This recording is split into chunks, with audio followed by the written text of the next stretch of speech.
Assalamualaikum warahmatullahi wabarakatuh. Assalamualaikum warahmatullahi wabarakatuh.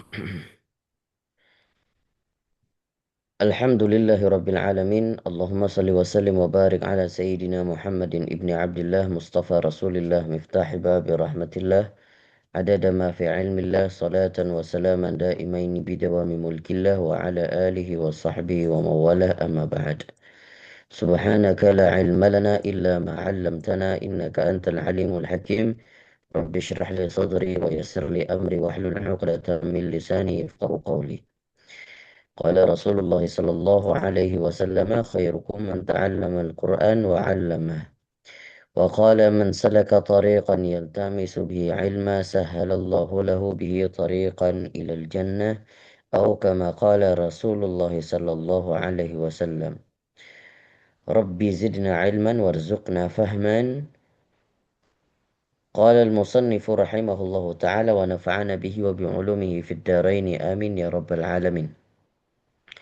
Baik Bapak Ibu hadirin jamaah tahsin yang dimuliakan Allah Subhanahu wa taala. Pada kesempatan hari ini kita melanjutkan kembali kajian kita sejenak sebelum kita melanjutkan talaqi nantinya. Insyaallah sudah sampai di dalam pembahasan fasal yang ketiga. Fasal selanjutnya fasal yang membahas tentang klasifikasi hati. Maka pada kesempatan ini Al-Imam Ibnul Qayyim Al-Jauzi dalam kitabnya Ighathatul Lahfan membahas tentang bagaimana ciri-ciri hati yang sakit. Di dalam fasal ini Imam Ibnul Qayyim hanya memberikan ciri-ciri tidak spesifik, ya. Hanya memberikan ciri-ciri umum saja. Nanti ada bab khusus yang membahas tentang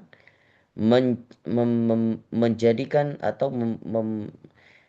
hati yang klasifikasi hati itu nantinya akan di breakdown lagi sama sama oleh pengarang kitabnya Al-Imam Ibnul Qayyim. Jadi secara spesifik nanti disebutkan lagi di beberapa pembahasan setelahnya, di fasal-fasal setelahnya. Maka kata Ibnul Qayyim di dalam fasal ini fil qalbil marid, tentang hati yang sakit, ya, bagaimana hati yang sakit. Wal qalbu tsalitsu, yaitu hati yang ketiga.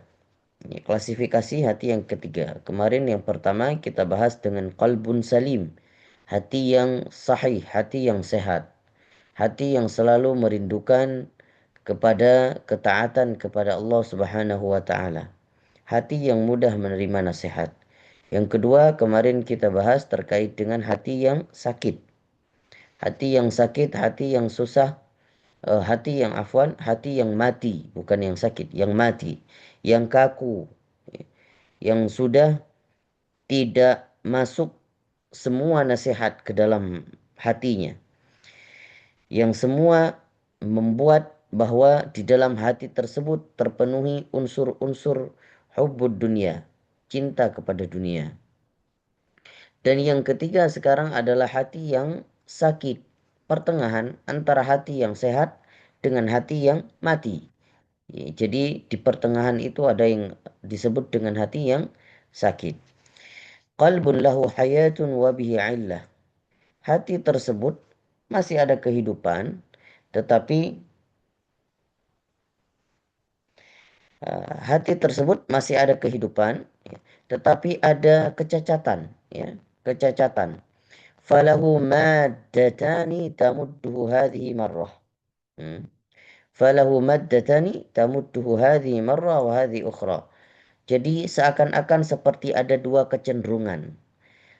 Terkadang beberapa saat dia cenderung kepada baik atau cenderung kepada hati yang sahih, hati yang sehat, dan terkadang juga cenderung kepada hati yang sakit. Wahwa lima ghaliba alaihi minhuma. Tergantung kemana mayoritas atau yang mendominasi pada kondisi-kondisi tertentu saat itu. Fafihi min mahabbatillahi ta'ala wal iman bihi wal ikhlas lahu wa tawakkal alaihi ma huwa maddatun hayatihi wa fihi min mahabbati syahwat. Ada rasa cinta kepada Allah Subhanahu wa taala, masih ada iman, bahkan Kata Nabi SAW, sebiji zarrah pun iman umat muslimin atau kaum umat Nabi SAW yang meninggalnya masih ada iman sebiji zarrah, itu masih dijamin masuk surga. Masih ada kemungkinan potensial sekali untuk bisa masuk surga. Itulah keberuntungan kita, umat Nabi SAW. Wal ikhlas lahu, masih ada rasa ikhlas di dalam hatinya. Tawakal juga masih. Ya. Mungkin inilah klasifikasi hati yang sekarang kita lagi menyendangnya. Ya. Hati kita mungkin bisa dikatakan kebanyakan hati kita ini, kebanyakan hatinya adalah hati yang sakit. Ya. Dibilang mati, ya mudah-mudahan tidak. Dibilang sehat juga tidak terlalu sehat.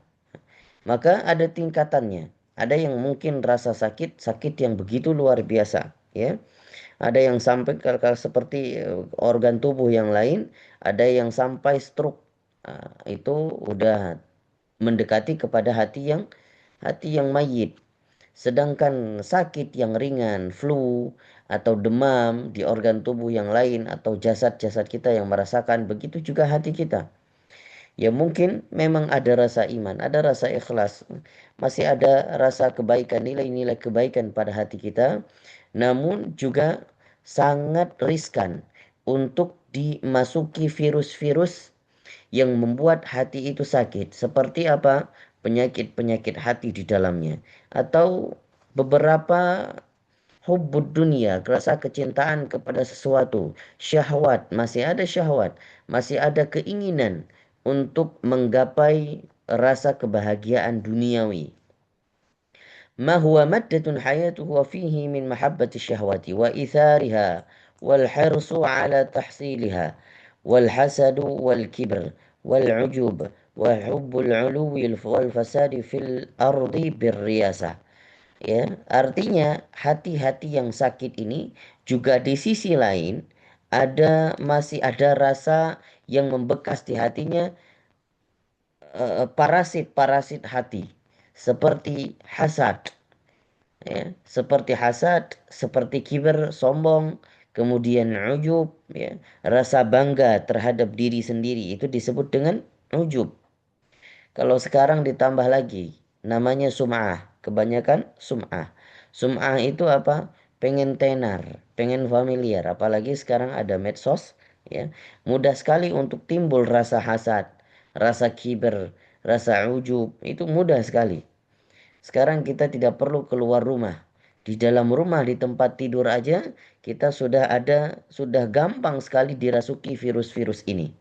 Ya, buka handphone, kemudian lihat status orang, lihat story orang, yang nge-up story pun kita wallahu alam tidak tahu apa niatnya.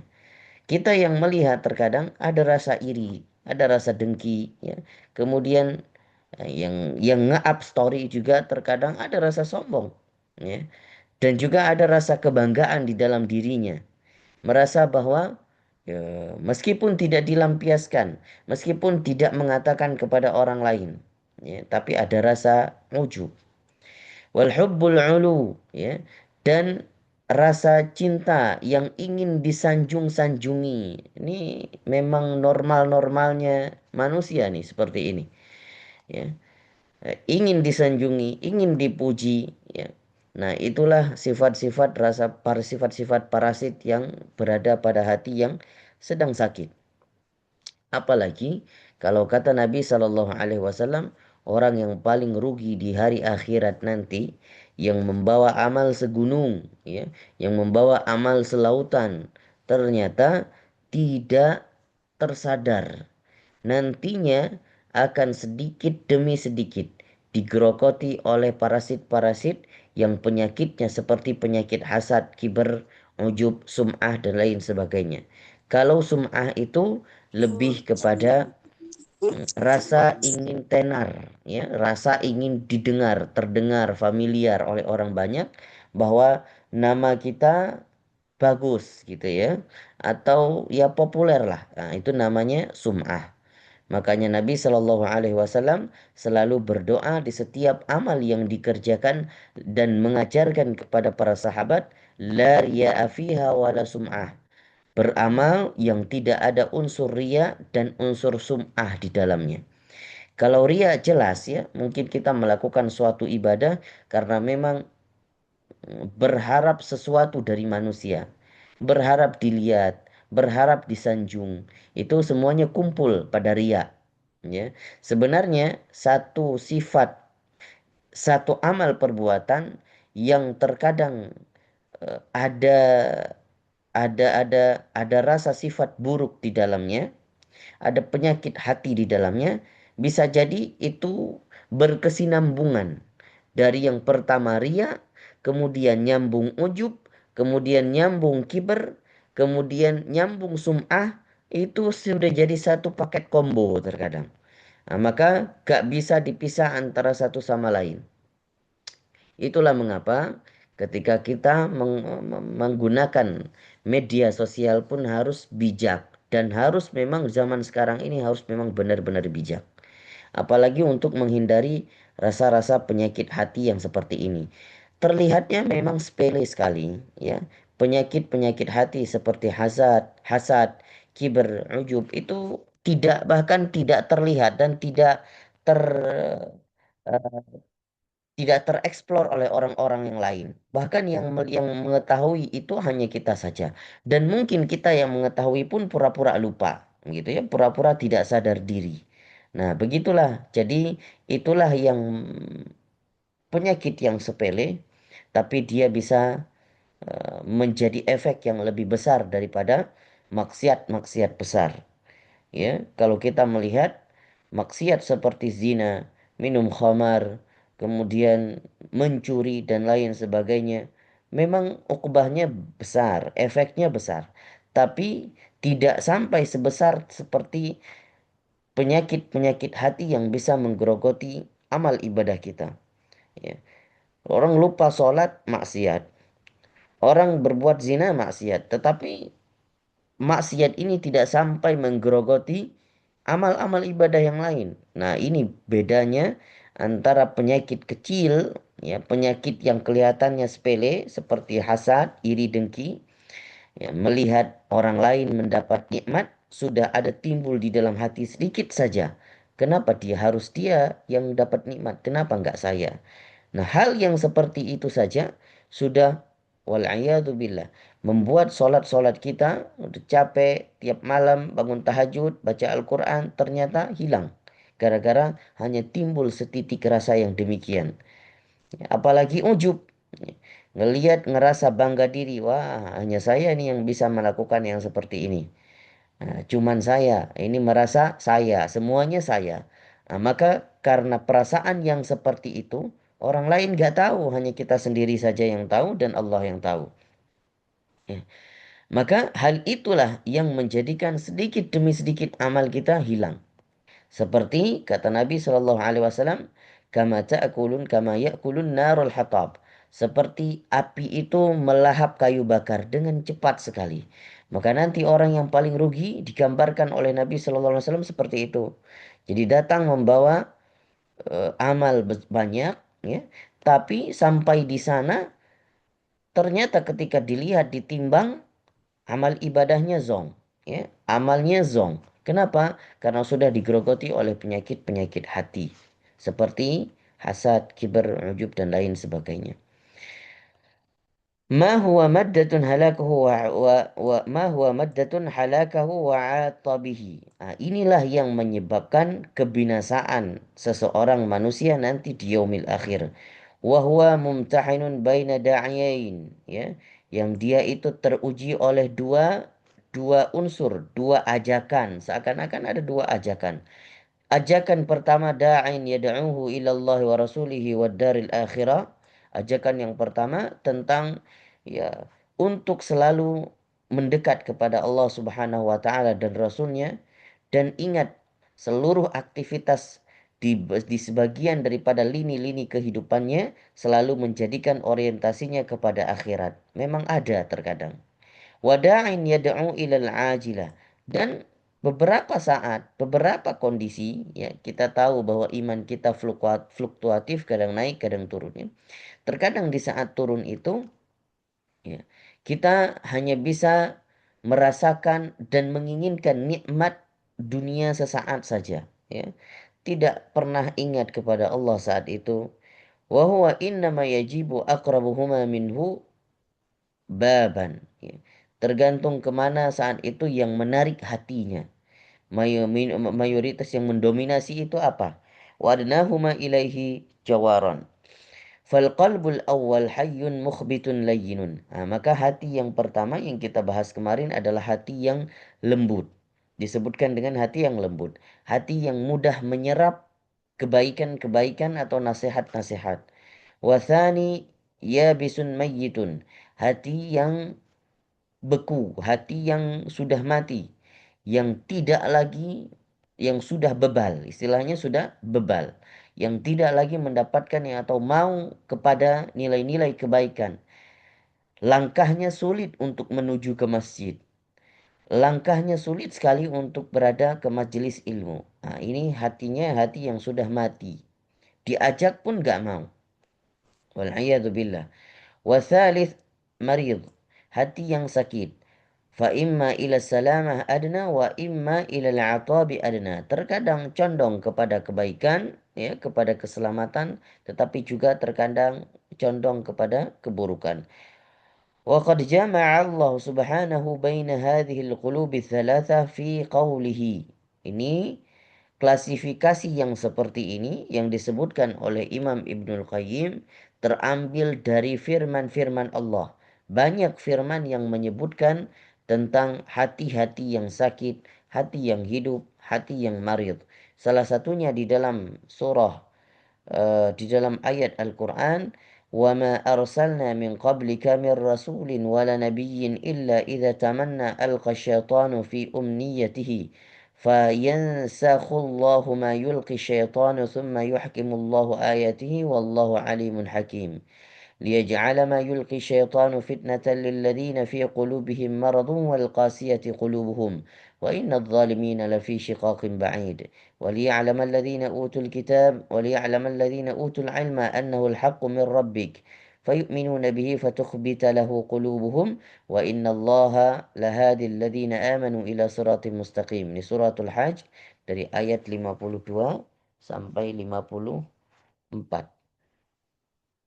Ya, dari ayat 52 sampai 54. فجعل الله سبحانه وتعالى القلوب في هذه الآيات ثلاثة. Ya, dari ayat tersebut Allah Subhanahu wa taala menjadikan hati itu terbagi kepada tiga. Qalbaini maftunain wa qalban najian. Ya, ada dua hati, dua golongan hati yang memang teruji, ya. Apa itu? Hati yang sakit dan hati yang marid, hati yang sakit dan hati yang mati. Wa qalban najian, hanya satu hati yang dikatakan oleh Allah Subhanahu wa taala yang nanti akan menjadi orang tersebut, pemilik hati tersebut menjadi orang yang sukses. Nah, maka sukses itu tidak hanya di dunia. Sukses itu juga butuh, yang paling butuh adalah di akhirat nanti. Nah, maka orang yang punya hati yang baik, qalbun salim, nah, inilah yang digambarkan oleh Allah Subhanahu wa taala, mereka akan sukses di akhirat nanti. Fal maftunan, dan dua yang teruji, al qalbul ladzi fihi marad wal qalbul qasi, ya, yang hatinya ada rasa sakit dan hatinya yang beku, yang mati sudah. Wan naji al qalbul mu'minin al mukhbit ila rabbih وهو المطمئن إليه الخاضع له المستسلم المنقاد, yaitu hati yang selalu condong kepada Tuhannya, cinta kepada Tuhannya, merasa rendah diri di hadapan Tuhannya, yang kurang daripada unsur penyakit-penyakit hati yang tadi kita sebutkan. Ya. Hati yang mudah menyerap daripada kebaikan. Terlihat orang yang punya hati yang bersih itu terlihat terpancar dari wajahnya ada nur, ada cahaya yang selalu seakan-akan, ya, tidak perlu ada skincare, ini orang mudah enak dilihat. Dari akhlaknya saja sudah terpancar. Nah, maka terkadang apa yang dilakukan, apa yang dilampiaskan oleh seseorang itu terpancar dari hatinya. Dan juga apa yang dilantunkan, apa yang dibicarakan, yang keluar dari lisannya, itu juga terpancar dari hatinya. Kalau kita ingin menguji hati kita baik apa enggak, paling simpel saja. Saat kita merasa kaget, saat kita merasa diuji tiba-tiba, secara dadakan, apa yang atau seperti terjatuh atau seperti terpleset, apa yang keluar dari mulut kita. Kalau yang keluarnya cercaan, apalagi bahasa-bahasa kotor, berarti hati kita memang benar-benar harus diperbaiki. Udah motherboardnya itu memang udah rusak sekali. Nah, tapi kalau seandainya sedang teruji, maka hati masih bisa mengucap astagfirullah, subhanallah, dan secara refleks itu keluar tanpa harus disengaja. Nah, berarti itu terpancar dari hati yang masih besar unsur kebaikan dan unsur kebersihan di dalam hati kita. Ada ketenangan di dalam hati tersebut. Apalagi kalau mendengar ayat-ayat Al-Quran yang dibacakan. Kalau mengikuti imam yang memang merasa ayat-ayat tersebut menyentuh kepada kalbunya yang membicarakan tentang azab-azab Allah, ini cepat sekali nangis. Apalagi kalau membaca Al-Quran, terkadang ada orang yang gak faham artinya. Tapi hanya membaca saja, terkadang sudah keluar air mata. Meskipun dia tidak paham artinya. Nah, ini mencerminkan hati orang ini adalah hati yang bersih. Nah, kenapa? Kalau hati yang berat, hati yang sakit, yang kebanyakan penyakitnya sudah kronis, apalagi yang sudah mati, itu mau dibacakan Al-Quran, mau diruqyah pun udah nggak masuk lagi. Ya. Meskipun udah seberapa pun diruqyah, ya, dipanggil orang hebat pun biasanya udah nggak masuk lagi. Hatinya sudah bebal. Al-khadi' lahu al-mustaslimul binqad. Ya. Jadi yang tunduk, yang wara', yang kemudian tidak merasa kecukupan dengan apa yang diberikan Allah Subhanahu wa taala dan menerima atas semua yang ditakdirkan kepadanya, ya. Ridha terhadap apa yang seluruh yang ditakdirkan oleh Allah Subhanahu wa taala kepada kehidupannya dan kepada kehidupan keluarganya. Banyak sekali kalau kita bacakan kehidupan orang-orang salafus saleh terdahulu, ulama-ulama terdahulu, yang memang menyandang sifat-sifat yang harus kita contoh. Yang itu tercermin dari hatinya yang bersih. Ya. Makanya ada diskursus keilmuan yang khusus untuk memberikan problem solving untuk hati yang sakit. Seakan-akan membawa hati tersebut kepada rumah sakit jiwa. Rumah sakit yang memang dikhususkan untuk merawat hati tersebut. Nah, makanya ada diskursus ilmu yang disebut dengan ilmu sufi atau ilmu tasawuf. Nah, ini adalah ilmu yang merupakan untuk mengoreksi hati, ya. Untuk ilmu yang memberikan cermin kepada diri seseorang yang mengatakan bahwa dirinya adalah seorang hamba yang harus bercermin, yang harus menjadikan hati itu selalu bersadar diri akan hatinya dan membawa hatinya selalu taat, selalu tawakal, selalu tunduk di hadapan Allah Subhanahu wa taala. Maka salah satu diskursus itu adalah seperti kitab yang sekarang kita pelajari, Ighatsatul Lahfan. Nantinya Al-Imam Ibnul Qayyim secara spesifik insya Allah di beberapa pertemuan ke depan akan menjelaskan kalau hati yang sakit seperti ini apa solusinya. Hati yang condong kepada rasa ria apa solusinya. Kepada hasad apa solusinya. Jadi ini hanya memberikan skapur sirih terlebih dahulu. Intro terlebih dahulu yang nantinya insya Allah akan dibahas lebih mendalam. Baik, pada hari ini itu saja yang dapat kita paparkan yang semoga meskipun singkat, ya meskipun sedikit, semoga mendapatkan tercerahkan ke dalam kehidupan kita dan yang penting kita amalkan, ya apa yang kita pelajari yang penting kita amalkan. Mulai sekarang kita cek hati, sering-sering cek hati kita apa memang termasuk hati yang bersih, hati yang pertengahan yang sakit atau hati yang mati bahkan, ya wal billah. Mudah-mudahan kita yang masih mau berhadir di majelis ilmu ini tidak ada hatinya yang mati. Nggak ada hatinya yang mati. Meskipun yang sakit mungkin ada. Ya termasuk saya sendiri mungkin termasuk hati yang masih sakit. Perlu yang kita obatin selalu. Maka oleh karena itu saya selalu berkali-kali mewasiatkan dan menasehati. Kita-kita ini yang hidup akhir zaman cari teman yang soleh. Cari teman yang mengajak kepada kebaikan. Itu sangat penting, sangat penting. ya. Makanya kalau ketemu teman yang sudah soleh, jangan lepasin, ya. Meskipun apapun kemana ke ujung dunia pun jangan lepasin dia. Meskipun dia pergi jauh daripada kita, tapi koneksi jangan sampai putus. Bisa lewat handphone dan lain sebagainya. Baik, itu yang dapat kita paparkan. Barakallahu fikum. Wallahu ta'ala a'lamu bisawab. Hari ini yang akan talaki insyaallah